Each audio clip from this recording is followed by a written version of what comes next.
tidak ada presiden kita yang memberikan ruang kepada anaknya untuk membuka privilege sebesar Presiden Jokowi ini. Nggak ada. Sepanjang sejarah. Ibu namanya Soekarno, kemudian ada Soeharto, ada Habibie, kemudian Bu Mega, Gus Dur, SBY, kan nggak ada. Yang seperti ini dinastinya, yang maksudnya privilege-nya yang setajam kalau ini. saya sebrutal ini. Ya, sebrutal ini yang maksudnya yang paling menurut saya yang paling lah. Ya artinya tidak main-main, bukan main dan memang tidak main-main gitu.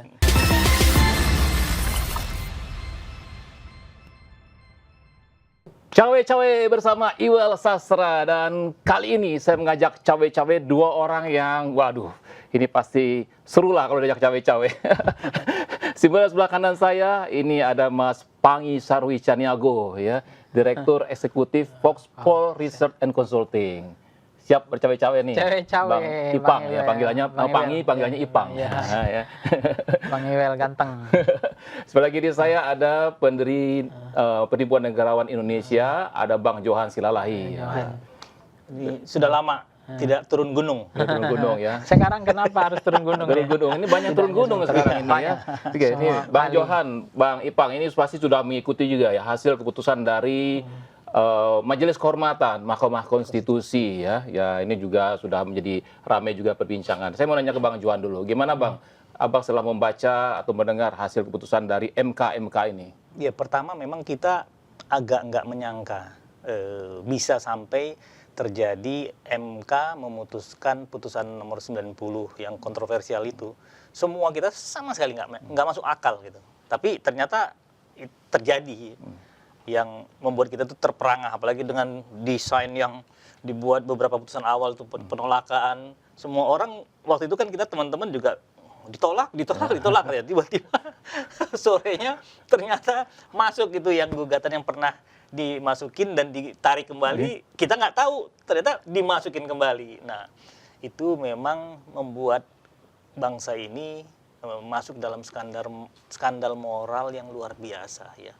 Yang kita bilang itu harusnya tidak boleh terjadi, karena kan bagaimanapun Mahkamah Konstitusi itu kan pertahanan terakhir kita yang mengawal Konstitusi Undang-Undang Dasar 45 yang mengatur semua kehidupan, dan bisa kita bayangkan undang-undang aja dibentuk oleh 500 sekian anggota DPR RI yang bertarung di dapilnya, tapi bisa dibatalkan undang-undang yang dibentuk mereka hanya oleh 9 hakim MK. Dan terjadi kemarin dengan MK di bawah pimpinan Pak Zimli memecat Ketua Mahkamah Konstitusi Pak Anwar Usman sebagai Ketua MK, itu menunjukkan bahwa skandal moral itu benar terjadi.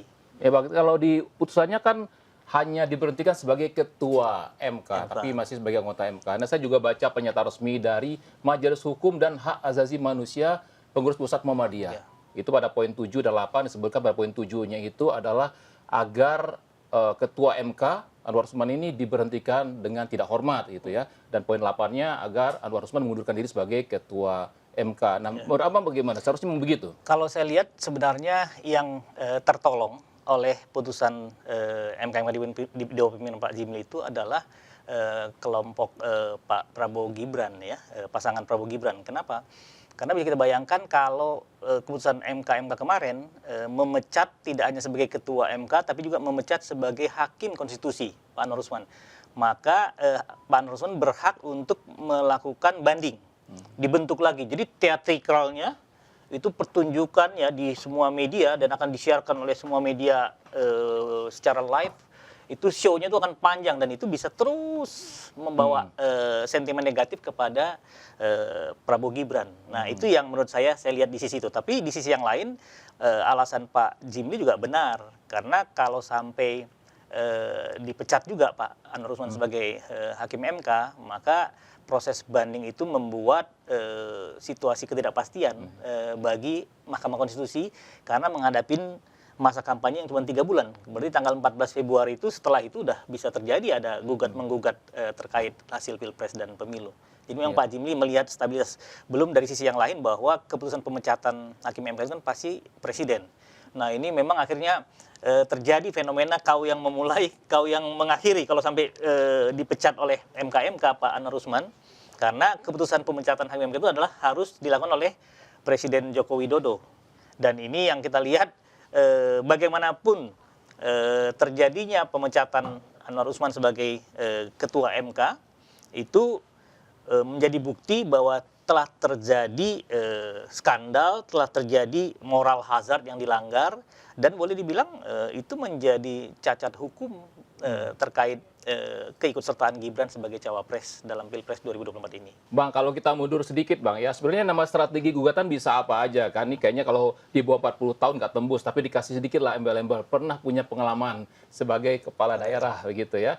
Dan menjadi kritikan itu karena dianggap ini sebenarnya untuk menguntungkan satu orang yang namanya Gibran. Nah, kebetulan Gibran ini adalah putra presiden, kemudian juga keponakan dari ketua MK. Sehingga akhirnya kita sedih juga ketika MK itu dipelesetkan menjadi mahkamah keluarga. Ada juga pelesetan menjadi meloloskan keponakan. MK juga ya. Padahal kita ingin MK itu tetap MK, Mahkamah Konstitusi. Ya, kalau apapun keputusannya, orang bilang MK, keputusannya MK. Mantap kali, MK, gitu ya. Nah, ini Bang, kalau dengan situasi seperti sekarang ini, gitu, diputuskan bahwa Ketua MK bersalah, ya, kemudian juga MK memutuskan bahwa ini sebetulnya ada proses yang salah, gitu. Nah, produk hukumnya sendiri dari MK ini kan nggak bisa lagi diubah nih. Nah, itu bagaimana secara etika politiknya untuk penggunaan produk hasil dari keputusan MK? Ya, memang sebenarnya Pak Jimli pernah dalam kasus beliau sebagai ketua Dewan Kehormatan Penyelenggara Pemilu ya, itu DKPP itu melakukan putusan yang sangat inovatif waktu terkait Mbak Khofifah Gubernur Jawa Timur memberikan pemecatan kepada pelaksana KPU di Jawa Timur, tapi dikaitkan lagi jika tidak ditinjau kembali maka yang lainnya akan ikut karena putusan itu dianggap cacat hukum. Nah, ini terjadi sebenarnya. Kalau menurut saya apa yang terjadi dengan Pak Anwar Usman dipecat sebagai ketua MK itu sebenarnya delegitimasi moral kepada Anwar Usman sebagai hakim MK dan kepada Gibran sebagai cawapres. Nah, kalau menurut hemat saya sebagai negarawan, karena kan kita jelas di Undang-Undang 45 itu konstitusi mengatur hakim MK itu adalah negarawan gitu. Nah, kalau seorang negarawan itu sebaiknya memang Anwar Usman mengundurkan diri.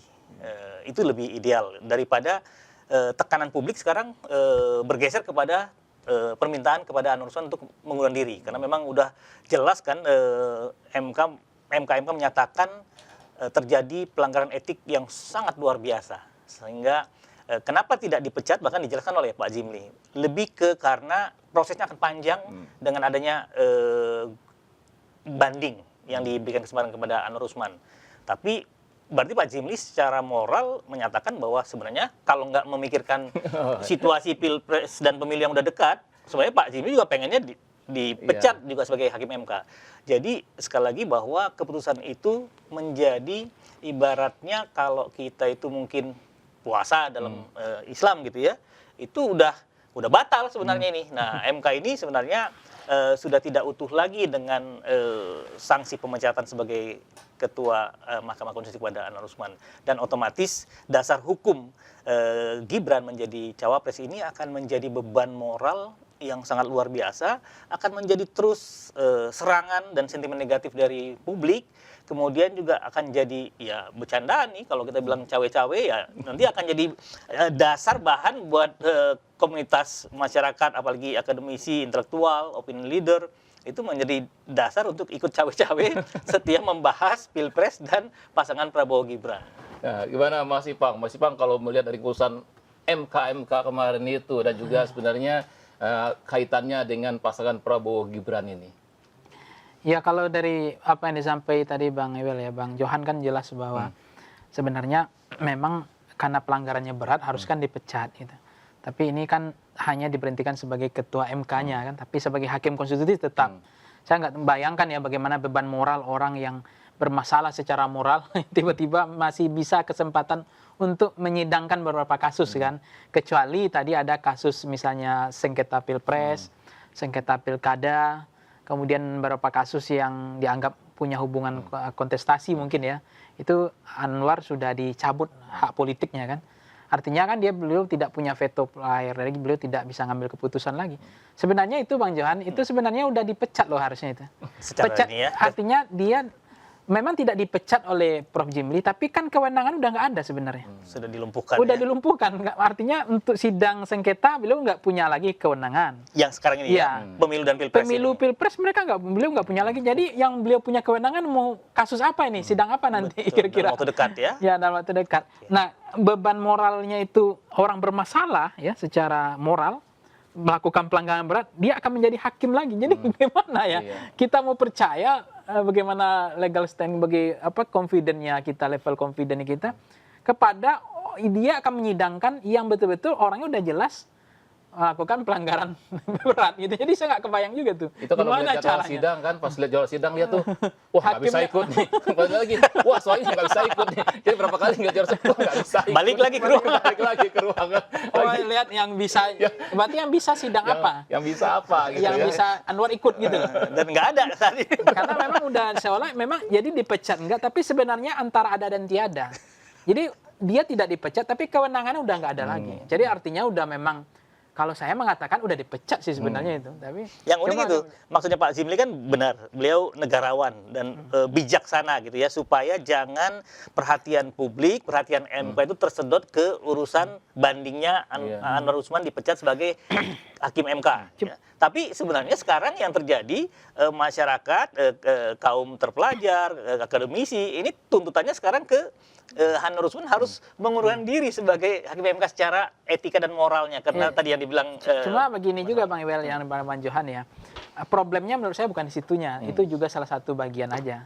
Etape selanjutnya adalah ini kan Wali Songo kita ini kan 9 jumlahnya. Nah, Setiap pengambilan keputusan itu harus ganjil kan. Iya, Memang iya. harus enggak boleh genap sama genap diadu kan. Jadi 4 sama 4 kan nggak ada pemenang Iya. nanti. karena ini Nah, bukan lalu lintas di Jakarta, ganjil genap ya, Iya. ganjil bisa genap Ini gitu. ganjil. Ini mesti ganjil. Tapi kalau undang-undang MK minimal sah mereka itu 7 ya. syaratnya. Iya, ini kan berarti 8 sekarang. Iya. Sekarang 8. Jadi setiap nanti sengketa atau apapun yang ditangani, ini Wali Songonya ini jumlahnya udah 8. Iya. Biasanya kan harus ada 9, makanya Iya. besok yang penentu katanya kan ketua MK. Jadi dari situ pun sebenarnya harusnya kan kalau dipecat berarti kan ada pemain baru masuk. Artinya kembali normal 9 kan. Iya. 8 ini menurut saya juga prosesnya akan banyak deadlock nanti. Iya. Karena keputusan itu selalu imbang nanti khawatirnya. Saya yang belum ngecek Pak ini yang hakim MK yang baru Pak Asrul Sani sebenarnya itu mau menggantikan siapa ya? Sebenarnya beliau kan udah siap untuk Iya, dilantik. tapi kan ini nggak ada yang dipecat, jadi nggak ada yang mundurkan diri, berarti Iya. nggak ada yang digantikan, Bang. Nah, Jadi ibarat pemain bola tuh masih di pinggir lapangan, tengok-tengok, tolak-toleh begitu Iya, kan. betul. Atau mungkin gini kali, karena ini ada 8, setiap kali sidang, mungkin dikasih tahu, ya mau nemenin Pak Anwar siapa, gitu. Jadi 2-1 nggak ikut sidang. Time out ya. Tapi katanya kemenangan keputusan nanti tergantung ketuanya. Gitu ya. Kalau 8 ini. Jadi di mana posisi ketua di situ kemenangannya. Oke, ya. Setiap- Bandul moralnya di situ ya. bandul Karena kan kemenangannya. 2 hari ini kan dikasih kesempatan 2 kali 24 jam harus diputuskan oleh Iya. mereka bersembilan Prof. ini Saldi diminta sebagai wakil ketua untuk naik ke ya, ketua MK ya. maksudnya untuk dibahas siapa 2 kali 24 jam ini akan menggantikan posisi Anwar Usman. Gitu. Nah, hasil dari keputusan MK sebelumnya sudah dinikmati nih oleh salah satu cawapres ya, untuk mendampingi Prabowo. Prabowo gitu ya, capres. Gimana sebenarnya kalau dari segi etika politiknya itu? Iya Cuek sebenarnya aja. sebenarnya kalau memang ini kan artinya memang putusan 960 ya 90 ya. 90 ini kan udah cacat Bang sebenarnya. Produk yang cacat ini mau diapain kan juga bingung kita nih. Jadi kalau hasil prosesnya sudah tidak baik bagaimana kita bicara hasil kan? Jadi kalau memang orang ini putusan ini kan juga harapannya kan kemarin ini nggak gimmick politik loh. Iya. Jadi saya udah kemarin ada di salah satu TV nasional saya juga ngomong bahwa putusan Prof. Jimli ini akan ada kejutannya atau enggak ada kejutan. Itu saya mengatakan, oh ini jangan-jangan ini hanya soal tidak akan mengubah putusan 90 gitu. Artinya Gibran tetap melanggeng sebagai cawapres kan gitu. Nah, akan ada terobosan nggak ada yang mengejutkan nggak? Ternyata putusan kemarin belum ada, nggak tahu hari ini. Karena putusan 90 itu kan final dan banding dan tidak mungkin diganti dengan cawapres penggantinya. Sampai saya udah mikir nih, kira-kira siapa ya cawapres Gibran pengganti Gibran gitu. Kalau Pak Prabowo mau pilih gitu. Iya. Tapi ternyata putusan ini dianggap bagi orang bahkan bagi orang Prabowo pun putusan yang menggembirakan gitu. Jadi artinya tidak ada dampak apapun terhadap Gibran. Artinya tetap Gibran melanggeng bebas sebagai cawapres. Wah, meskipun produk dari putusan 90 itu cacat gitu kan, secara moral kan, karena memang ada intervensi kan, konflik kepentingan. Tapi itu yang saya menarik kita sorot ya tentang bagaimana kubu Prabowo ini merasa tidak ada masalah apa-apa gitu. Jadi mereka fine-fine aja kalau bahasanya gitu, tenang-tenang aja, oke-oke aja gitu. Padahal kalau kita lihat di survei yang terbaru Carta Politika itu jelas tren penurunan elektabilitas Prabowo Gibran itu signifikan. Dan kalau kita lihat plus margin of error itu bisa dilihat bisa sampai 8% sebenarnya kalau sampai terjadi sebenarnya hasilnya Ganjar Mahfud itu adalah plus dari margin of error-nya, berarti naik 2%, kemudian si Prabowo Gibran saya turun lagi 2% dari hasil yang ada gitu, yang diumumkan kemarin udah hampir head to head ya. Itu sebenarnya sangat signifikan. Bahkan menurut saya kalau diukur lagi yang sekarang, anggaplah sekitar 3 minggu sampai sebulan setelah peristiwa MK ini, pasti akan lebih besar lagi delta penurunan dari elektabilitas Prabowo Gibran. Itu yakin itu, karena faktual sekali kalau kita lihat di mana ada orang yang memuji atau mendukung terkait skandal MK ini. Semuanya berbicara sinis. Iya, gini Bang Ipang, kalau anak muda ya, Gen Z ya, apalagi milenial gitu, mereka lebih suka proses sebenarnya. Jadi proses itu lebih dilihat. mereka hormati, Jadi ya. success story, kisah sukses itu mereka selalu belajar prosesnya sebenarnya. Ini kan bukan masalah sekedar muda saja, tapi bagaimana anak muda ini menjalani proses mencapai pada posisi tersebut. Nah, apalagi di prosesnya ada suatu persoalan di situ. Ya, Sama saya sebenarnya Bang Iwel ya, karena konteksnya begini, anak muda belum tentu diikuti oleh warga muda kan. Warga itu sama saja apakah orang NU akan diikuti oleh warga Nadien kan? Iya. Walaupun capresnya dari NU kan, itu problem juga. Nah sekarang anak muda apakah akan diikuti oleh NU? Makanya Bang Iwel bilang kan tadi soal anak muda itu kok lebih greget itu dengan orang yang berproses dari bawah. Iya. Nampak itu kerja kerasnya, tidak ada privilege misalnya jalur khusus. Maksudnya kan nggak kebayang juga apakah betul Gibran itu bisa jadi cawapres tanpa Presiden Jokowi. Menurut saya nggak mungkin. Iya. Karena bagaimanapun namanya partai hari ini mengekor kepada kekuasaan, yang menyiapkan partainya ya Presiden juga gitu kan. Jadi artinya ini kan ibarat jalan tol ya, jalan tol yang bebas hambatan. Kalau saya seperti saya ini, itu kan beda anak mudanya. Saya kan bukan dari orang tua siapa-siapa. Memulai karir dari bawah, berjuang dari awal, mulai dari menulis, buat rilis, kemudian berkomunikasi dengan wartawan. Udah 3 kali pemilu jadi pengamat begini-begini aja. Ini prosesnya 15 tahun belum matang juga gitu. Untuk bisa jadi pengamat itu, bukan menjadi wakil presiden ya, baru jadi pengamat itu. Dan itu proses yang betul-betul matang sadapnya itu susah gitu. Betul-betul dari bawah. Ini kan saya sering sebut tuh jalur kampung, Bang Johan. Jalur kampung itu kan kecil. Habis itu jalurnya itu ada banyak pertigaannya, ada warung pengkolannya. Kemudian ada kucing, ada sapi, ada bebek yang lewat, ya kan. Di depannya ada tenda orang pesta, kadang-kadang muter lagi kan. Salah jalan. Salah jalan lagi. Kalau ini kan begitu banyak tantangan, challenge-nya banyak.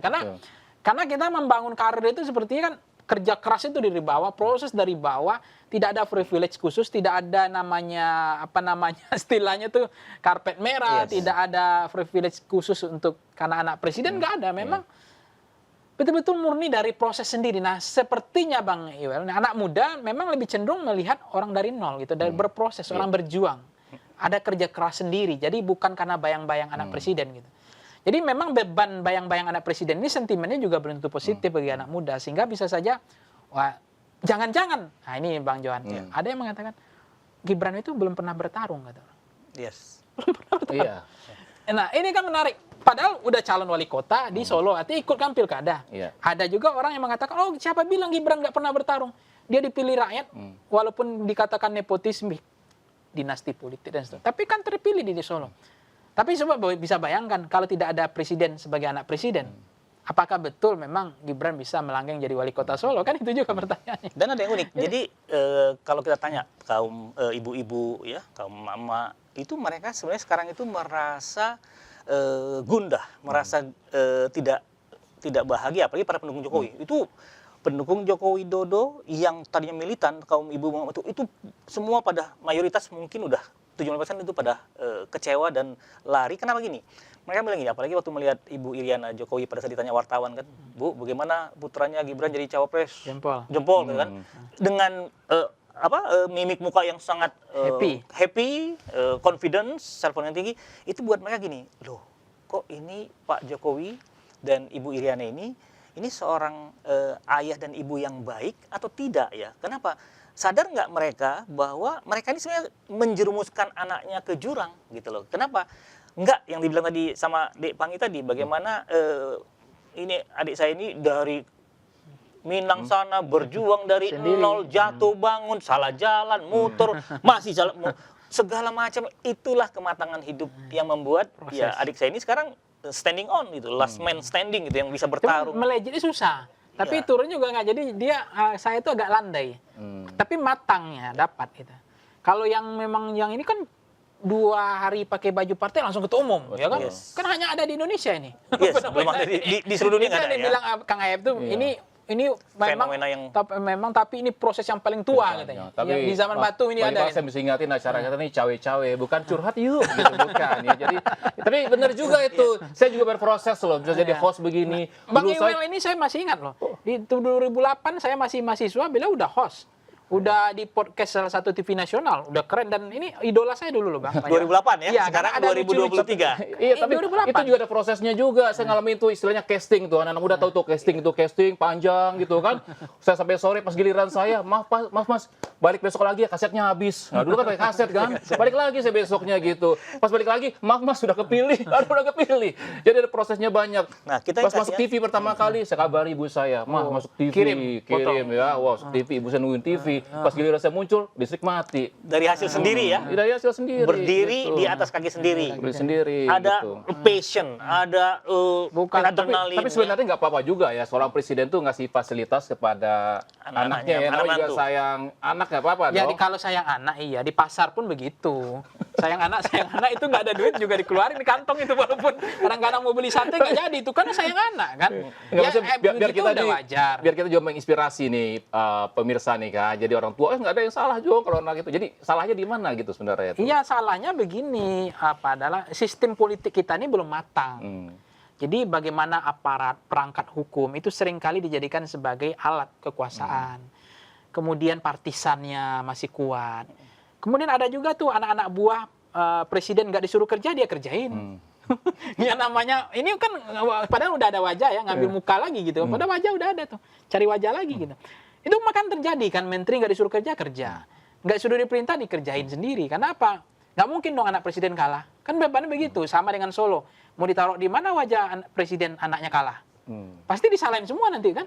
Itu bahkan hampir kalah dengan kota kosong. Iya. Makanya direkayasa lawannya di Solo. Iya, artinya bisa mencret juga kan semuanya kan. Ini maksud saya, ya kalau memang anak juga disuruh pacu, kalau ibarat lari nih Bang Iwel kan juga, anak kita lomba lari.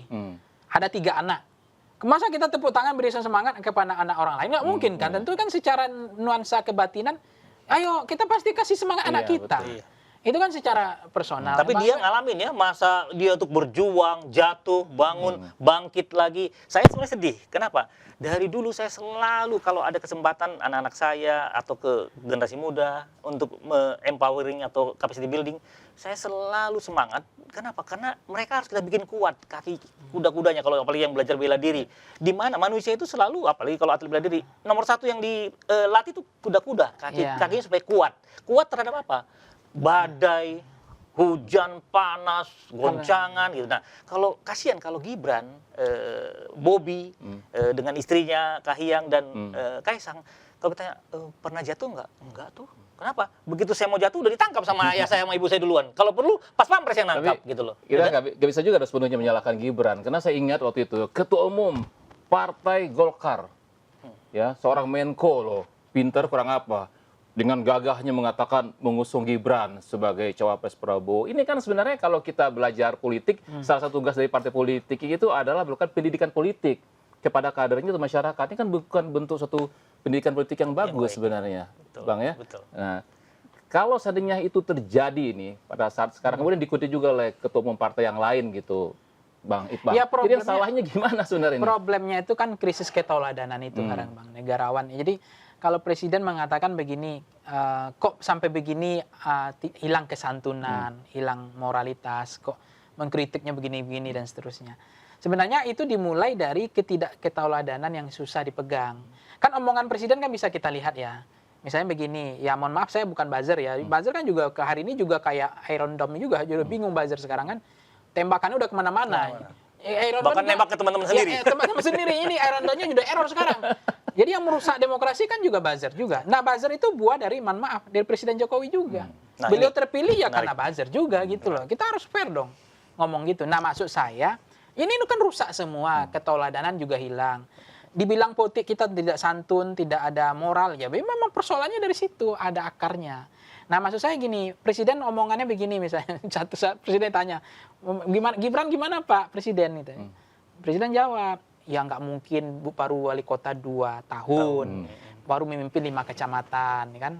Pengalaman juga belum, umur juga belum memenuhi standar di MK, gitu. Konstitusi membatasi. Nah ditanya lagi tuh, Pak Presiden gimana soal MK? Jangan tanya sama saya, tanya aja ke MK, itu urusan MK. Tanya lagi, Pak Presiden gimana nih kata wartawan soal partai politik. Yang ngurus presiden itu partai politik, bukan saya. Tapi semua partai politik mengekor pada kekuasaan kan, pada akhirnya ngantar kan, ngasih karpet merah yang ada bebek itu loh, yang disindir oleh salah satu media nasional kan, ada bebek, ada sapu, ada anak SD kan, dikasih jalan kan, itu. Kemudian ditanya lagi, Bapak Presiden gimana soal Gibran? Ya serahkan kepada rakyat. Nah, udah mulai kan geser lagi tuh. Pak Presiden gimana nih MK mudah mutuskan nih? Tugas orang tua mendoakan dan merestui. Jadi betapa harmozar kerusakan moral itu dimulai dari presidennya. Nah, ini menarik. Nah, ini nggak benar. Bicara soal Presiden Jokowi, ini Bang Juwarni harus bertanggung jawab. Karena ini salah satu teman dekatnya Presiden Jokowi. Iya, maksudnya bertanggung jawab, buzzer juga bertanggung jawab hari ini, tapi buzzernya Arendon rusak. Jadi buzzernya udah serang-serang juga sekarang. Saya ingat kisah yang ditanya di Iwel ya. Jadi gini, saya ingat dulu waktu sebelum Pilgub DKI, saya ditelepon oleh Joko Widodo, masih wali kota Solo. Gitu. Saya keliling itu, Mas Johan, Mas Jokowi ya, ngajak ketemu kan di Tanjung Priok. Beliau tuh dulu senangnya kan makan bebek. Mas Johan kita ketemu nanti. Bukan apa, terong belado. Itu juga ya. Nah, nanti kita sambil ngobrol makan siang di bebek ya gitu. Nah, ternyata pas saya datang jam 11, Mas Jokowi itu sedang ramai dikerubungin oleh ibu-ibu, ya simpatisan rakyat jelata gitu ya. Kita nggak bisa ketemu, ramai. Akhirnya begitu jam 12 azan tuh dari masjid Tanjung Priok di Koja itu ya. Akhirnya saya ajak sholat dulu. Nah, kami sholat berdua. Itu semua relawan, tim pendukungnya itu nggak boleh. Hanya saya berdua dengan Pak Jokowi Mas Jokowi di masjid Koja, Masjid Amir Biki itu yang fenomenal di Tanjung Priok. Begitu selesai, saya berdua sholat zuhur di depan altar masjid, saya berdua bikin kesepakatan. Nah, 3 kesepakatan yang mulia tentang masa depan bangsa negara ini. Salah satunya adalah, saya minta Mas Jokowi, saya akan dukung Anda, saya akan bantu Anda jadi gubernur, dan insya Allah nanti setelah itu Mas Jokowi akan ikut dalam pilpres, saya bilang kan. Tapi pilihan saya cuma satu. Begitu Mas Jokowi nanti jadi pemimpin, saya cuma minta jadilah pemimpin yang amanah dan istiqomah. Dan ini yang dilanggar. Jadi yang dibilang Pangi tadi, Dewel adalah gini. Saya melihat mungkin banyak di antara kita teman-teman dekat Presiden Jokowi. Saya dengar Mas Rudi Solo dengan Mas Seno gitu yang sangat dekat, dan sejarah Pak Mas Jokowi ini mulai dari wali kota Solo itu adalah ada di mereka gitu ya. Sangat kecewa sekarang. Tadi malam juga saya baru ngobrol. Tapi ada juga salah satu wartawan senior kan yang udah menangis kemarin kan. Yes, Pak Gunawan Muhammad. Nah, jadi kembali tadi. Jadi yang belum menangis cuma saya. Karena saya nggak mendukung kan. Maksudnya nggak dukung. Jadi nggak dukung siapa-siapa. Presiden kita ini saya lihat satu. Konsistensi dari Pak Joko Widodo itu, Presiden Jokowi ini adalah inkonsistensinya itulah. Jadi dia sangat konsisten untuk tidak konsisten gitu. Nah, ada yang kedua. Ini saya lagi bahas dengan teman-teman dari psikologi. Karena saya kena ngalamin dulu mendukung habis-habisan, dan sekarang itu saya juga tadi malam dengan para relawan jadi pembicara bicara gitu. Banyak yang baru sadar sekarang. Saya baca juga di Tempo kan William Liddell, pengamat Indonesianis yang dari Ohio State University kan juga 2 halaman tuh diwawancarin juga baru sekarang. Dia bilang saya terlambat. Pengamat di Australia udah lebih duluan aware bahwa Jokowi ini merusak demokrasi, periode kedua ini hancur-hancuran gitu ya. Saya baru sekarang setelah skandal MK. Berarti banyak ini yang terkecoh ini. Banyak sekali. Banyak yang terkecoh. Tapi tadi, Dedek Pangi, saya itu kalau ditanya mulai kapan saya sadar bahwa Pak Jokowi ini bukan pemimpin. Saya pikir mulai kapan saya terkecoh gitu. Ini termasuk ya. termasuk saya terkecoh ya. Nah, maksud saya kemarin jangan-jangan dimakan siang masih terkecoh lagi. meja makan itu kan. Tapi gini, itu, saya kalau mulai saya sadar, sekarang, saya nggak mungkin terkecoh lagi nih. Udah banyak yang terkecoh ini. saya mulai sadar tuh apa? Pada periode kedua, Presiden Jokowi melumpuhkan KPK dengan amandemen Undang-Undang KPK. Kemudian mulai memilih menteri-menteri yang kita tahu bermasalah secara termasuk ketua-ketua lembaga negara semuanya bermasalah. Nah, Pertanyaannya kenapa Presiden suka memilih orang bermasalah? gini. Jadi gini. Pertama gini.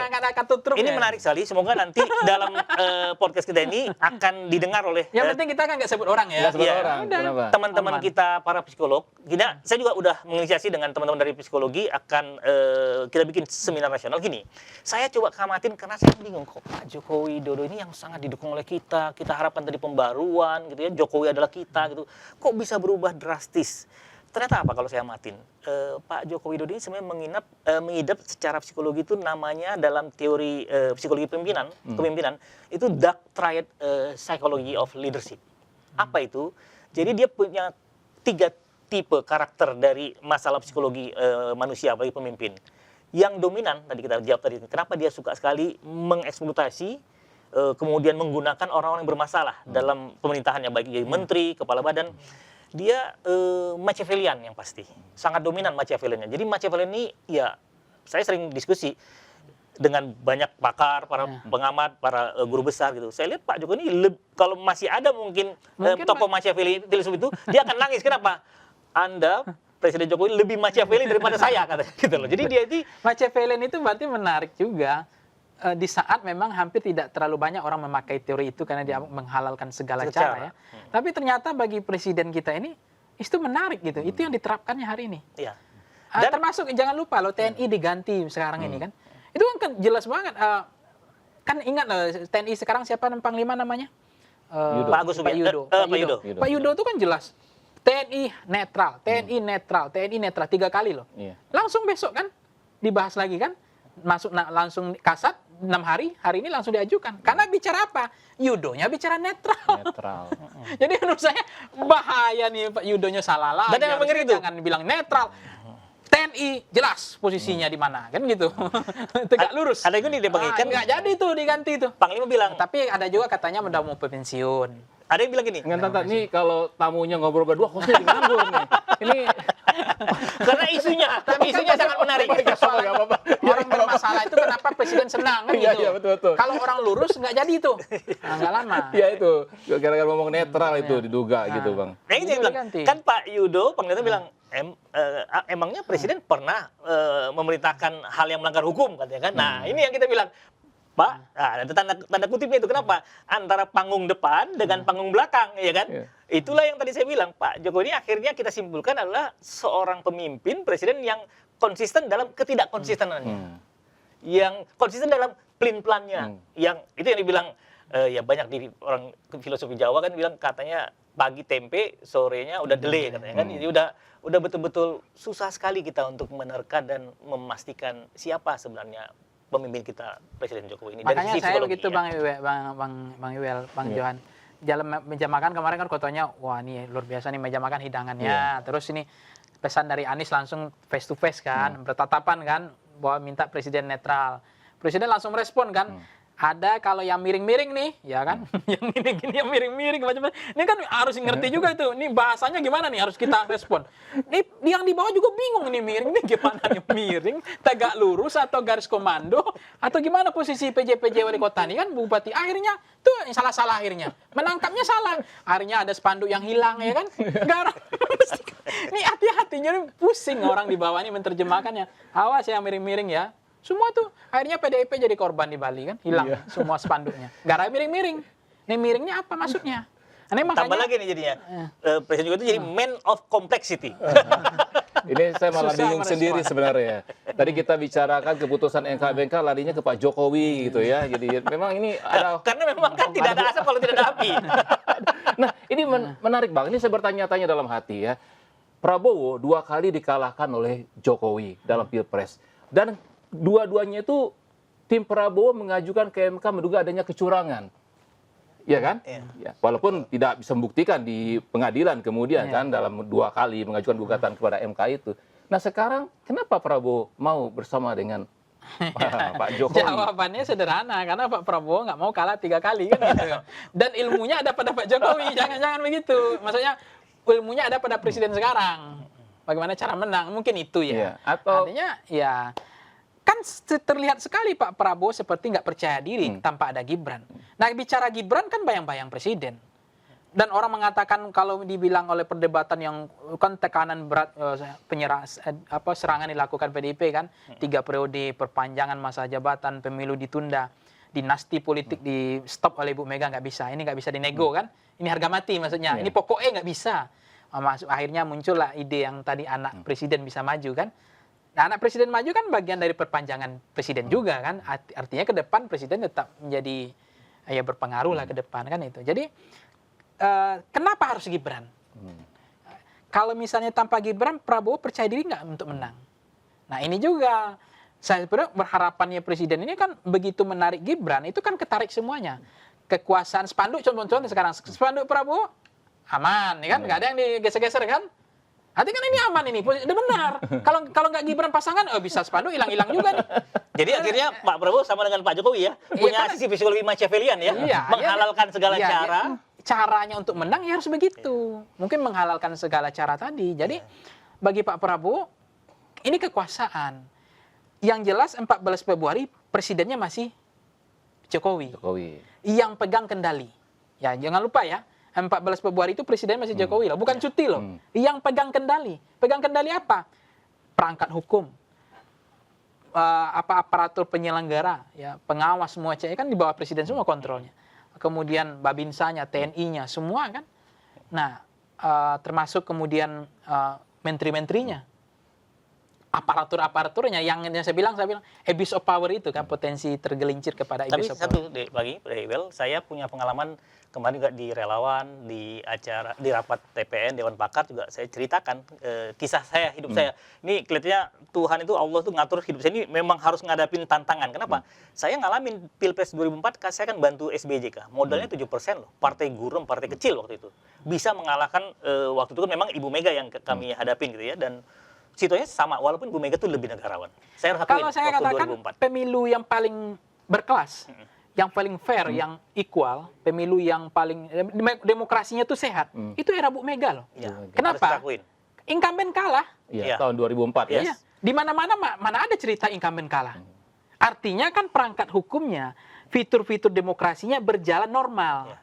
Makanya saya angkat topi juga, angkat tangan juga sama Bu Mega ini. Maka salah satu hal yang saya puji Bu Mega adalah ketika ada lingkaran presiden minta 3 periode, Bu Mega tegas. Tidak ada jalan, tidak ada. Kan di situ pecah kongsi itu mulai. Katakan tidak pada pelanggaran konstitusi kalau Bu Mega itu. Lawannya dari Demokrat dan PSB dulu. Menurut akan ada orang mengatakan Pak Jokowi itu marah sama Ibu Mega karena dianggap petugas partai. Kemudian Pak Jokowi marah kepada Ibu Mega karena dianggap dipermalukan. Tidak ikut menentukan cawapres Ganjar. Kemudian sampai di Solo hanya berapa jam disuruh lagi ke Jakarta untuk deklarasi Ganjar. Kemudian Pak Jokowi marah tidak dilibatkan di dalam keputusan penting, tidak ada saham di PDIP. Saya pikir jawabannya itu nggak ada, bukan itu jawabannya. Tapi jangan lupa, karena jawabannya itu sederhana. Marahnya presiden itu kepada Bu Mega PDIP karena tidak dipenuhinya permintaan yang diributkan sama PDIP kemarin itu 3 periode itu. Nah, tapi jangan lupa, waktu pengalaman 2014 Pilpres itu Jokowi JK. Saat itu kan Pak Prabowo berpasangan dengan Bang Hatta Rajasa. Besan. Ya, besannya Pak SBY. Presiden SBY. Dan Pak SBY persis seperti Jokowi sekarang kan, sisa 1 tahun lagi pemerintahannya. Dan ini yang saya harus ingatkan kepada Presiden Jokowi, ya, kepada Pak Prabowo, kepada adik saya Gibran gitu ya. Jangan pernah berpikir bahwa dalam Pilpres itu walaupun Anda menguasai, sedang ada di puncak kekuasaan, Anda bisa mengendalikan semuanya. Tidak. Karena sudah saya membuktikan dalam Pilpres 2004, walaupun waktu itu yang kita akuin Ibu Mega negarawan, tapi tetap harus diakuin presiden yang sedang menjabat loh gitu ya. Kemudian dalam Pilpres 2014 dengan modal juga yang kecil loh, itu dukungan partai politik yang mendukung Jokowi JK bisa mengalahkan persis seperti sekarang ini. Makanya saya bilang dalam rapat tim pemenangan nasional tuh strategi itu sudah seperti strategi dalam kitab suci Al-Qur'an dan Alkitab itu Daud lawan raksasa Goliat gitu. Tapi kan ternyata itu terjadi 2004 dibuktikan bisa Daud mengalahkan Goliat dalam Pilpres 2004. Dalam Pilpres 2014 juga Daud melawan Goliat tuh bisa terjadi juga dalam fenomena Jokowi JK mengalahkan Prabowo Hatta yang di backup oleh Presiden SBY sebagai presiden incumbent, sebagai besannya, nggak terlalu jauh beda. Nah ini yang unik Depangi, karena Depangi ini kan dari pollster, surveyor juga ya. Ada kesalahan mispersepsi di baik di Pak Joko Widodo, di Prabowo, di Gibran dan para pendukungnya termasuk partai-partainya. Mereka lupa bahwa ada istilah dalam statistika politik itu kan kalau katanya voters behavior itu kan split voting ticket gitu. Jadi terjadi di seluruh dunia pada saat masuk ke bilik suara si pemilih ini bisa memilih parpol yang berbeda dengan capres yang berbeda dengan yang didukung oleh parpol yang dipilih gitu loh. Itulah split voting ticket. Nah, ada yang unik deh Pangi. Bagaimana logikanya mereka merasa bahwa karena ini adalah Prabowo berpasangan dengan Gibran, anaknya Presiden Joko Widodo, maka pemilih rakyat Indonesia ini seperti kerbau yang dicocok hidung gitu, berbondong-bondong akan memilih karena nggak ada korelasinya. Yang dipilih itu bukan Joko Widodo lagi dalam bilik suara. Yang dipilih ya Prabowo, ya Gibran. Rakyat Indonesia jangan dianggap maaf ya bodoh gitu loh. Yang maksudnya menganggap bahwa kalau dipasangkan dengan Gibran maka semua pendukung Jokowi akan berbondong-bondong memilih Prabowo Gibran. Itu nggak ada dalam realitas pemilihan. Apalagi ditambah dengan keputusan MK ini Yes, ya. Nah, ini secara juga moral. bikin banyak orang berpikir ya. Sentimen negatif. Bahkan Gen Z pun berpikir karena di TikTok pun ini rame juga soalnya. Karena isu-isu kan sebenarnya Jokowi udah paham bahwa katanya ini putus gitu. Putus itu maksudnya bukan beli putus ya, putus untuk memitigasi serangan situasi ini. Ketika mendowngrade, nah dia belum ada siapkan cara-cara untuk menangkisnya, jurus-jurus mautnya itu loh. Nah, dianggap makanya isu nepotisme ini, isu dinasti, isu abuse of power, isu tidak netral dan seterusnya itu dianggap isu elit yang tidak akan mempengaruhi peta kemenangan untuk besok gitu. Jadi ini masih percaya diri bahwa sejauh mampu memitigasi sentimen ini, buktinya Gibran terpilih di Solo kok, walaupun nepotisme dinasti lah gitu kan. Dengan kemudian Bobi pemilihan yang direkayasa. dengan Bobi juga di Medan itu juga dinasti politik, tapi kepilih oleh rakyat ketika diserahkan kepada rakyat kan begitu.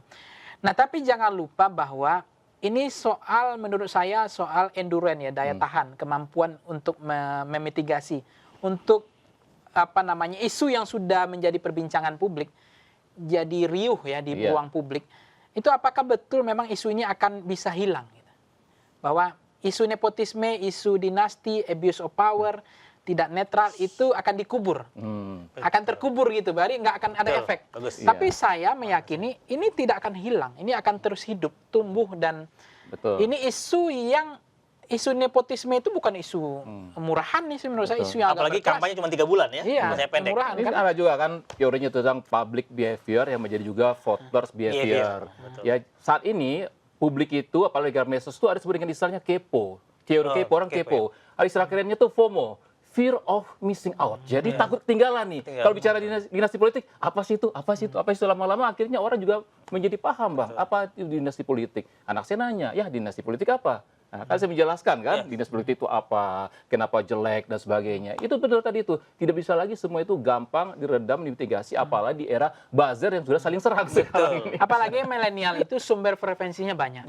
Dia milenial itu kan bukan gen baby boomers, bukan gen X yang nonton TV saja kan. Dia tadi gadgetnya banyak, ya kan, Twitternya ada, Instagram punya, kemudian ada TikToknya, Facebooknya ada. Jadi preferensi politiknya cukup memadai untuk membantu mencerdaskan mereka gitu. Bahwa nepotisme ini perlawanan di orde-orde baru yang di betul-betul tidak ada presiden kita yang memberikan ruang kepada anaknya untuk membuka privilege sebesar Presiden Jokowi ini. Nggak ada. Sepanjang sejarah. Ibu namanya Soekarno, kemudian ada Soeharto, ada Habibie, kemudian Bu Mega, Gus Dur, SBY, kan nggak ada. Yang seperti ini dinastinya, ya maksudnya privilege-nya yang setajam kalau ini. saya sebrutal ini. Ya, sebrutal ini yang maksudnya yang paling menurut saya yang paling lah. Ya artinya tidak main-main, bukan main dan memang tidak main-main gitu. Yang dibangun gitu. Dan tidak terbayangkan oleh kita ya. Iya, oleh presiden sebelum-sebelumnya. Nggak ada yang baru ada ini Presiden Jokowi ini gitu. Nah, itu yang kemudian oh bagi era reformasi kan 98 nepotisme itu jadi nilai perjuangan berat. Iya. Karena ditambah lagi tadi ada yang diakui oleh PDIP kan, bahwa ada yang minta pembatasan masa jabatan presiden itu dari 2 periode, 3 periode. Itu yang dihentikan oleh PDIP kan. Makanya saya bilang, PDIP itu menurut saya partai yang punya ideologinya. Kalau PDIP nggak punya ideologi kemarin, itu karam juga itu. Dan- Kalau PDIP kemarin mengizinkan, 3 periode itu jadi kok. Yes. Kalau PDIP mengirim, jangan kan gitu, ketika Israel Palestina aja kan itu nggak populis sama sekali, kan merugikan Ganjar itu. Iya. Tapi kan waktu itu Ibu Mega melihat Ganjar itu punya garis atau tidak. Garisnya itu ke siapa? Populisme kah? Atau garis Ibu Mega? Langsung testing Dewata Ibu Mega kan, ternyata Ganjar ikut Bu Mega kan. Kan nggak populis itu. Iya. Ganjar dibully kan habis itu. Iya. Dan Tapi ada- kan bagi PDIP itu ideologi. Ada yang logika yang sangat tidak masuk akal juga yang dilakukan oleh Presiden Jokowi dan Gibran dan keluarganya ya, dengan Bobi yang sekarang juga melawan PDIP dalam tanda kutip itu, mereka nggak ingat bahwa hanya ada 2 di negeri ini partai kader yang kader itu solid dari atas ke bawah. Itu adalah PDIP dan PKS. Jadi dengan mereka, bahkan Golkar pun itu bukan partai kader mereka itu sebenarnya. Nah, dengan mereka melawan, dengan mereka berkhianat, dengan mereka jadi kacang seperti lupa pada kulitnya, dengan Presiden Jokowi dan putra-putri dan anak-anaknya ini, dengan istrinya menjadi seperti pohon yang terputus dari akarnya, gitu ya. Itu kayak menantang maut kalau dalam kita itu istilahnya kalau yang nyetir mobil ugal-ugalan gitu. Nah, satu hal, ada yang aneh lagi dalam logika yang sekarang terjadi. Memang ini makanya kenapa sampai saya turun gunung tadi pertanyaan kita di depan, Iwel, karena saya melihat ini bangsa ini sedang mengalami dekadensi moral ya yang sangat luar biasa terkait politik dan kekuasaan. Begini, sedang dikembangkan pemikiran bahwa oh ini Pak Jokowi ini approval ratingnya tinggi gitu. Padahal itu sendiri saya diskusi dengan Pak salah senior kita ya, saya nggak enak bilang namanya. Saya ditanya, Mas Johan, apakah mungkin ini approval rating Pak Jokowi sampai 80-90%? Saya bilang itu nonsense Pak. Saya kasih tahu inilah yang dilakukan oleh Presiden Jokowi dan pemerintahannya. Yang pasti ya tadi menghalalkan segala cara untuk kepentingannya. Nah, tapi satu yang saya approval ingin rating itu menarik sih sebenarnya. bisa kita bahas lagi ya. Nah, approval ratingnya melakukan 70 sampai 80 level confident ya, bahwa itu dianggap presiden tingkat kepuasan di sepanjang sejarah Indonesia punya presiden itu paling tinggi. Tapi jawaban itu sebenarnya sederhana. Kalau Bahkan saya di dunia loh. Ya di dunia mungkin Bukan dianggap hanya di- paling tinggi tingkat kepuasannya. Kalau saya jawabannya sudah ada. Jawabannya itu adalah ada 12 item yang namanya bantalan sosial. Itu kalau bantalan sosial itu misalnya nggak turun, itu jangankan level confident approval rating, yang ada adalah kemarahan kan. Karena di saat yang sama LPG-nya naik, sembako naik, kemudian BBM naik, kemudian listrik naik, gas naik, semua dinaikin kan. Anak celana pendek aja nggak naik kan. Nah, tapi jangan lupa setelah itu Menteri Sosial dan beberapa menterinya menyiapkan program bantalan sosial. Disuntik lagi tuh, akhirnya antri lah di bank BRI, di pos-pos, lihat antrinya panjang kan, pakai tenda. Itu kan menerima bantuan kan.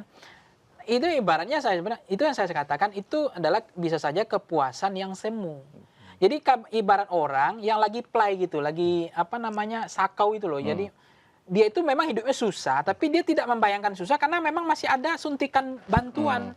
Jadi itu istilahnya terhipnotis istilahnya. Jadi fly-nya tuh semu sementara. Nah, ketika bantalan sosial diberhentikan, coba lagi survei, belum tentu segitu. Jadi misalnya harga kebutuhan itu dinaikkan sembako atau kebijakan menyengsarakan yang tidak turun itu. Tapi ingat setelah itu 3 bulan setelah itu bantuan sosial kan turun. Nah, habis itu baru disurvei lagi.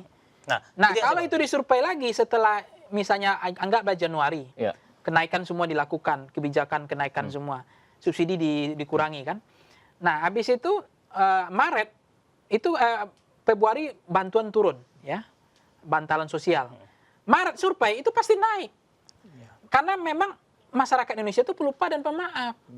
Dan yang bagi mereka kepuasan itu adalah bantuan ini, bukan infrastruktur, bukan soal energi, bukan soal pembangunan. Jangan-jangan mereka puas. Buktinya kenapa? Hasil surveinya coba lihat cross check data, breakdown lah.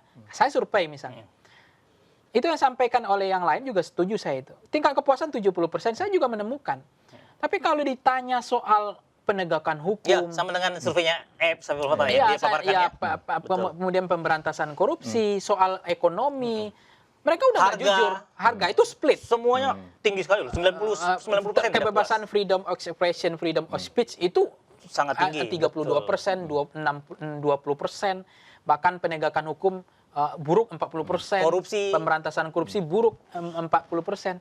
Hasilnya Jadi lebih tinggi lagi. memang nggak korelasinya nggak antara kepuasan itu mereka kadang-kadang silent majority menyenangkan nggak jujur, itu yang disebut responden yang tidak mau jujur, ya, atau kan bahasanya kan puas, cukup puas, tidak puas kan, ya puas gitu aja, atau cukup puas. Tapi kemudian ditanya kepada persoalan-persoalan yang menyangkut hajat hidup orang banyak, mereka mengatakan persoalan buruk gitu. Ini kalau sama aja gini, karena bangsa kita ini kan bangsa yang sungkan. Misal makan di restoran, Bang. Ya, enak itu nanya, pelayan nanya gitu kan, kalau di restoran, kenapa makannya enak nggak? Pasti saya bilang enak. Gitu. Padahal udah mulut, aduh enak banget dia gitu ya. Kali kali Nggak spesifik enak, nanya, tata keramanya, gimana betul. Ini pedesnya? pengalaman Bang Ewel ya? Iya kan? Pengalaman ya? Pengalaman. Kalau ditanya bagaimana pedesnya, ada kepedesan, baru kita detil tuh. Tapi kalau secara umum enak nggak? Enak gitu. Ya karena gitu. menyenangkan yang masaknya, Iya, atau takut betul. tersinggung. Toto Benar. promo ya kita ya. Ini Jadi kita cawe-cawe nih, Bang Ipang, Bang Johan. Maksud kita adalah supaya Pilpres mendatang itu, pemilu secara umumnya itu kan jurdil. Nah, gimana masih ada harapan jurdil nggak sebenarnya nih?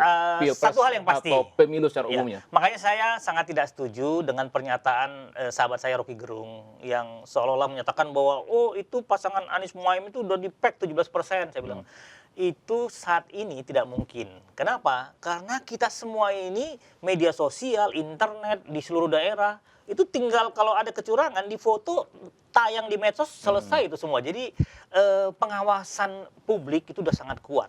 Dan kemudian ini kan terpecah ini semua kekuatan dalam pemerintahan. Jadi check and balance itu terjadi gitu loh. Itu yang sebenarnya juga oh ya, kenapa saya bilang Pak Jokowi periode kedua itu mulai aneh itu pada saat semua partai diambil. Jadi nggak disisakan Cuma hanya menurut saya Bang Johan, Soft Power itu kenapa potensi nggak terlalu kuat? Karena masih ada PDIP. ya itu makanya Karena penerimaan saya kekuasaan. lebih meyakini PDIP ini bisa ngintip gitu loh. Kalau ini, wah ini ada curang di sana kan, oh dia punya pengalaman juga Terbagi kan. kok. Tapi kalau nggak ada PDIP, aduh siapa yang ngontrol kan Iya. gitu. Betul. Maksudnya intip-intipnya PDIP jangan main-main juga. Ini hari ini MK ini juga PDIP juga yang operasi, jangan-jangan kan. Jadi maksudnya ya Masih ada kekuatan lah ya. masih ada kekuatan. Masih ada kekuatan. Check and balances-nya masih ada PDIP. Makanya saya ditanya tadi malam oleh para relawan, seperti apa sih peluang masing-masing kandidat capres-cawapres ini? Saya bilang gini, bukan karena saya mendukung Ganjar Mahfud ya, tapi secara objektif kalau kita lihat dari survei, tracking survei gitu ya, interpolasinya, hasil survei yang terbaru Carta Politika gitu ya, maka sebenarnya pasangan Ganjar Mahfud ini yang kalau sampai 2 putaran, satu-satunya yang udah kemungkinan besar akan masuk tuh Ganjar Mahfud. Kalau pasangan Prabowo Gibran ini menurut saya akan head to head dengan pasangan Anies Muhaimin.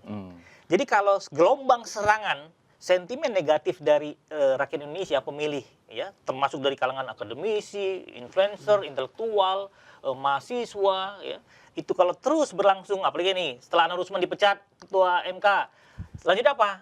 Mundur dong sebagai hakim MK. Itu akan bergulir lagi. Setelah itu apa? Udah mundur, pidananya itu masih ada loh celah hukum untuk mempidanakan Anwar Usman, karena nggak bisa hanya melenggang gitu selesai gitu. Saya udah bikin kejahatan ya, skandal yang luar biasa, terus melenggang aja selesai gitu. Nah itu masih akan banyak nanti tekanan dari publik. Itu akan membangun gelombang serangan sentimen negatif kepada pasangan Prabowo Gibran. Jadi saya bilang pasangan Prabowo Gibran ini yang masih bertarung head to head dengan pasangan Anies Muhaimin. Kenapa? Kalau hasil survei juga mungkin nanti Dek Pangi juga bisa cek ya.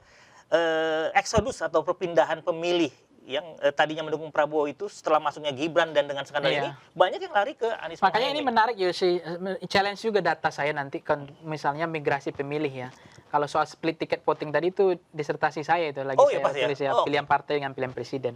Faktornya itu ada 4 sih parabelnya. Sudah Pertama selesai atau sedang lagi yang proses itu soal polarisasi isu, persamaan kepentingan programatik, kemudian partai ID, sama satu lagi adalah personal kandidat.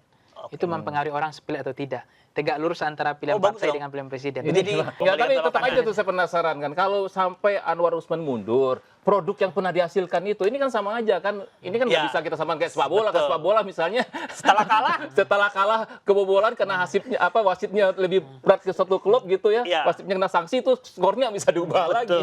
Jadi, kecewa penonton, Tapi ini supporter Ya kecewa memang ya. ini juga keputusan mau diambil kan supaya cepat-cepat selesai, Iya. supaya tutup buku kan. Jadi nggak dibahas lagi. Tapi kembali ke etika tadi ya, seharusnya secara etika kalau produk itu bermasalah ya sudah nggak usah terusin, masuk pemain pengganti gitu ya. Iya. Harusnya begitu Atau jangan idealnya. Erick Thohir udah lari-lari di lapangan nih. Udah siap-siap. Erick Thohir. Akhirnya Tapi gitu. Hari ini, batas terakhir. hati-hati kan semuanya batas pernah di terakhir. PHP. Oh. Jadi mereka juga nggak aduh, gua nanti dicolongin lagi. Maksudnya gini, hati-hati jangan terkecoh juga kan. Kan siapa yang nggak pernah terkecoh oleh presiden kita ini? Semua terkecoh. Siapa yang menduga akan ada Gibran maju? Kan nggak ada. Nggak masuk akal ya. Nggak masuk akal. Kalau benar mundur Saya ternyata terkecoh. Bang, Anwar Usman ternyata benar mundur gitu. Sudah selesai masalah itu Enggak, aja. saya bilang. Karena begini, yang tadi dibilang oleh Deiwel, bagaimana mungkin gini deh, kalau ada orang mencuri di rumah kita gitu ya, terus kita maafkan gitu ya, terus dia tetap datang ke rumah, bertamu, makan, kan pasti kita juga, ini apa ya gitu. Nah, ini tidak saya bilang bahwa seperti itu, tapi maksudnya gini, secara moral, Gibran itu kan sudah cacat. Dasarnya dia bisa ada sebagai cawapres itu cacat. Dua pukulannya, pertama dipecat Anwar Usman, pamannya sebagai ketua MK, kemudian Anwar Usman juga mengundurkan diri. Nah, saya nggak kebayang itu dulu waktu pernikahan Anwar Usman dengan adiknya Presiden Jokowi itu, wah besar-besaran dan semua. Cuma memang kalau dipecat atau tidak, tadi seolah kan ini mau tutup buku tadi dipecat, mau isu ini mau diredam kan, diselesai. Karena presiden ini merasa mitigasi dia masih sanggup membuat isu ini hilang. Tapi isu ini kan hidup hari ini. Kita juga bahas ini, isu ini masih hidup. Nah, yang kedua soal tadi migrasi suara Pak Prabowo. Hasil survei saya kemarin itu memang masih menarik sih. Prabowo Gibran itu angkanya juga nggak besar sebenarnya. 33-34% dari 3 simulasi dan 4 simulasi. Sebelum skandal yang Pak? Sebelum skandal ini, sebelum ini. Tapi yang lain udah 40 juga. Maksudnya bukan orang memilih karena Gibran ya, karena Prabowo-nya waktu itu. Tapi persoalannya di Sumatera Barat itu datanya agak masalah gitu. Misalnya Sumatera Barat, Aceh, Jawa Barat, DKI, beberapa daerah di Banten misalnya. Itu justru mereka cenderung yang sebelumnya milih Prabowo, ketika ada Gibran, mereka cenderung migrasi. Jadi apa persoalannya bukan soal mereka nggak suka sama Pak Prabowo-nya, bukan mereka nggak punya likability sama Prabowo atau akseptabilitas nggak ada, bukan. Tapi melihat Gibran itu adalah bayang-bayang presiden. Dan sentimen tendensinya terhadap Presiden Jokowi di Sumatera Barat itu belum selesai. Ya. Belum selesai. Di Aceh itu belum selesai sih menurut saya. Tapi ada juga mengatakan approval ratingnya di sana juga kan rendah. Kalau kita cross step breakdown data saya, approval rating paling tinggi itu hanya di daerah-daerah kantong-kantongnya Pak Jokowi dulu, Jawa Tengah, betul. NTT, kan. Tapi approval ratingnya di Pak Jokowi kalau di breakdown provinsinya itu Sumatera Barat itu rendah loh. Artinya ketika ada Prabowo Gibran, itu yang dipertimbangkan oleh Pak Prabowo, dikalkulasi, dihitung ulang. Ini justru migrasinya minta ampun. Tapi ada juga percaya diri, Pak Prabowo justru akan menang di Sumatera Barat. Karena dengan Gibran. Tapi kok rasa-rasanya bagi saya Sumatera Barat agak sulit. Karena Sumatera Barat itu bukan orang bodoh juga. Artinya walaupun kalah secara nasional, tapi presidennya kemarin kan beliau nggak pilih Pak Jokowi gitu. Nah yang menarik nih Bang gini, kan Pak Jokowi itu, Presiden Jokowi itu dipilih itu kan kekuatannya utamanya apa? Merakyat, dekat dengan rakyat. Nah, hasil semua lembaga survei, nanti Depangnya juga boleh cek lagi. Yang terbaru saya lihat dari hasil surveinya Carta Politika juga, figur dari 3 kandidat capres, bahkan termasuk cawapres ini, yang dipersepsikan oleh publik, oleh pemilih merakyat itu adalah Ganjar Pranowo. Bukan Gibran, bukan Prabowo. Nah, ini yang saya juga membingungkan logika yang absurd dilakukan oleh para pendukungnya Pak Prabowo gitu. Seolah-olah nanti mungkin Depang ini menarik untuk disertasinya itu risetnya. Jadi ini split voting ticket itu tidak hanya terkait parpol dan capresnya, juga tadi terhadap dukungan dari katakanlah Jokowi ini dianggap sebagai tokoh atau figur yang dianggap sangat ada di belakang Prabowo Gibran. Nah, apakah iya publik akan melihat bahwa Prabowo Gibran itu merakyat? Sementara mereka tahu, bahkan di survei juga mereka tahunya yang merakyat itu ya Ganjar Pranowo. Gitu. Bahkan sekarang udah ada pergeseran juga sih. Perilaku karakter pemilih itu lebih cenderung juga bersih, peduli, bersih dan bebas dari korupsi. Karena ada kerinduan juga. Sederhana itu dekat dengan rakyat atau perhatian sama rakyat itu udah mulai poin nomor 2. Maksudnya etapa kedua, etapa pertama itu hari ini soalnya butuh pemimpin yang bersih. Bersih ya. Nah maksudnya itu kan ada Mahfud MD yang bisa bantu untuk menyelesaikan itu kan. Makanya Mahfud bilang, ya persoalan ini hampir separuh masalah Indonesia selesai kalau penegakan hukumnya beres. Pemberantasannya, korupsinya bagus. Jadi ada juga persoalan hari ini, tiap pemilu itu etapenya beda-beda. Kalau pemilu sebelumnya kan butuh pemimpin sederhana, merakyat, perhatian sama rakyat. Nah sekarang udah bergeser loh. Yes. Hasil data survei saya itu justru mereka merindukan pemimpin yang bersih, bebas dari korupsi termasuk nepotisme. Nah itu bahaya juga karena memang ada kerinduan persoalan hari ini kan ya mohon maaf bahwa pemberantasan korupsi KPK-nya modelnya begitu hari ini ketua KPK-nya dilumpuhkan ya. Kemudian model apa jaksanya begitu kan, model Polri-nya begitu. Jadi walaupun kita tetap apresiasi ya, kejaksaan sih cukup positif lah ya. Iya. Walaupun tone-nya yang sangat mengecewakan itu KPK sebenarnya. Ya.